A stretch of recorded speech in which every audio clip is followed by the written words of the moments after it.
A Day in My Life ng isang puyat. July 4 ngayon, 2025 at holiday sa US ngayon, parang Independence Day nila. Kaya maaga ako nag-prepared. So hindi lang ako ng tubig kasi sobrang lamig ngayon tapos tag-ulan pa. So uso ang sakit. So kaya nagpainit ako ng tubig kasi medyo sinisipon na nga. As you can hear naman sa boses ko ngayon, parang sinisipon pa din ako. So fast forward, natapos na akong maligo at yan, nagkaskas lang ako ng Old Spice. Yan yung gamit kong deodorant kasi ay apakabango dahil kahit hindi 2 days ko hindi maligo. Syempre di naman ako hindi naman ako tamad maligo. Everyday ako naliligo. Tapos nag-spray lang din ako nung combo niya. Parang deodorant lang din yan pero parang body spray. So ginagamit ko na as body spray. So all black ang atake ngayon. So sinuot ko lang yan. Pants na yan from Uniqlo. So nagba-black jacket din ako. So all black ang atake ni Bading. Tapos sa hair naman, yan. Ganyan lang yan. Pero mamaya pagdating sa office, maglalagay lang din ako ng wax. Pero yung style ng buhok is magulo. Yung parang messy-messy, ganon. Yan. So from Uniqlo din yung jacket na yan. And then, nag-spray lang ako ng pabango from Club de Nut. Intense Man. So, authentic yung mga yan. Bali, in-order ko lang yan online. Kumbaga, yung pinag-orderan ko, meron silang Facebook page. PM nyo lang sila. Mga pasabay yan, galing ibang bansa. So, sila yung babayaran nyo and then may kakilala sila or kamag-anak sila from other country. And sila yung bibili ng pabango. So, yan. Magsusot lang ako ng medyas dyan. Bali, mamaya makikita nyo, dodoblihin ko yan. Kasi, yung shoes na susuotin natin is medyo matigas yung sa may sakong black shoes kasi kung di ko dodoblihin yung medyas ko after 8 hours yung talampakan mo or yung sakong mo paltos talaga, super sakit kasi ilang beses ko na na-experience. Yung una tinitiis ko lang, sabi ko baka dala lang nung lagi ako naglalakad. So, yan. Sinuot ko na lang yung ID ko and then sinuot ko na yung bag. Konting ayos lang nung bed and then papatayin ko rin ilaw. So, kinuha ko lang yung cellphone. Nakalimutan pong i-edit and then bumaba na ako and pinato ko lang yung cellphone dyan sa may bar or dyan sa may building na lamesa namin. Then, yan yung sapatos na sinasabi ko sa inyo.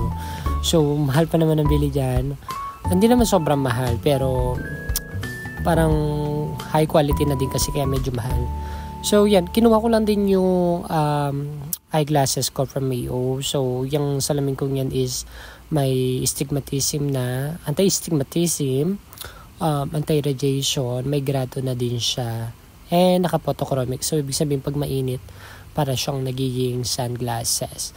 And dalawa yan, kaya medyo pricey ko siya nakuha kasi yung isang version niyan is parang grado lang yung meron siya. So, yan yung parang pinaka-combo niya. Nandiyan na lahat sa salamin na yan.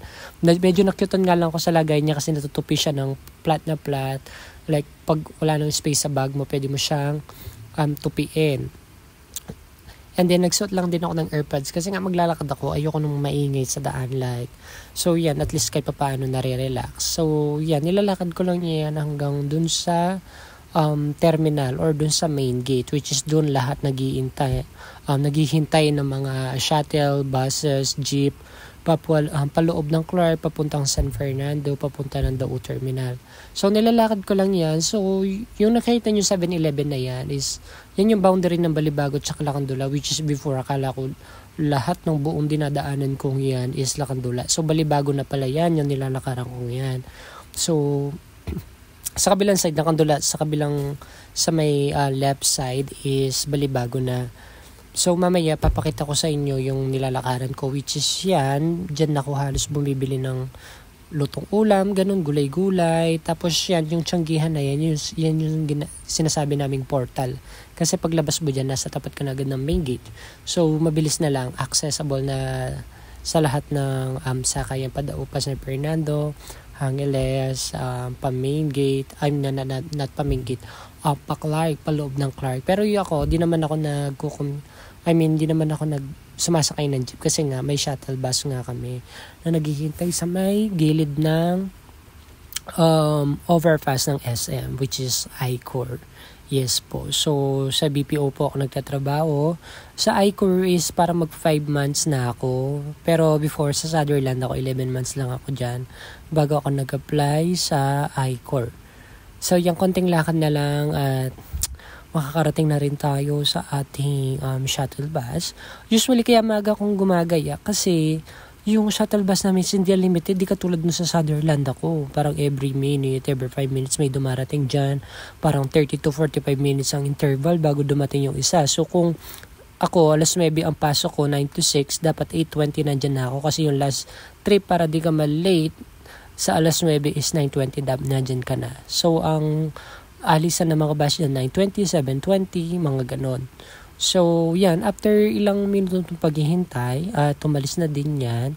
So, mga yan, 8:20 yan. So, usually, nakakarating ako sa Site 2 or sa Bertapil, malapit sa Royce Hotel, around 8:30. 8:30 maximum, 40 minutes na 8:40. So, maximum 20 minutes. Pero usually, 10 to 15 minutes lang. Depende sa traffic. So, yan, babaybayan lang namin yan, yung dalawa magkatapat na mall. May BPO din sa taas niyan, which is In Touch. And then sa right side ko is yan yung SM Clark. So, yan, paloob lang yan. And then, fast forward, nakarating na kami sa I-Core, Bertapil, Site 2. Maraming site yan, Site 5, alam ko yung Site 5 yung sa SM Clark, yung sa Tech Hub 5. So, usually, una kami binababa sa Site 2 and then Site 1, yung mga taga-metro. Dito kasi more on T-Mobile sila dito. So, yan, punta lang ako sa locker kasi may ayusin ko pa yung buhok ko. Sabi ko nga kanina, mag-wax pa ako, then babanlawan ko pa yung tumbler ko kasi dyan sa locker namin, ewan ko ba ba't ang daming ipis. Siguro yung may mga nag-iiwan na pagkain or balatan sa loob ng locker nila, kaya yan, nagkalat-kalat na yung ipis dyan. So, nag-ayos lang ako ng buhok ko and then konting wax. At the same time, binalawan ko rin tong tumbler ko. Bali, pinasok ko na dyan. May dala-dala na akong dalawang Sky Place dyan. Yung kape ko na twin pa kasi bawal yun sa loob. I mean, pwede. Pero pag nakita kasi ng guard, papalagay din sa tumbler. So, syempre di ko naman ilalagay lahat yan sa tumbler ko. So, di na ako nakapag-video ng first break, last break, tsaka lunch dyan kasi nga nalobat ako. Yan, pauwi na ako dyan. 7:20 na yan kasi nag-OT nga kami. So, hanggang dito na lamang. Thank you for watching at ako'y maghihintay lamang ng bus at ako'y uuwi na. So, next time naman, habaan ko tong video para naman makita nyo kung ano, mapag-usapan naman natin kung tungkol saan yung account.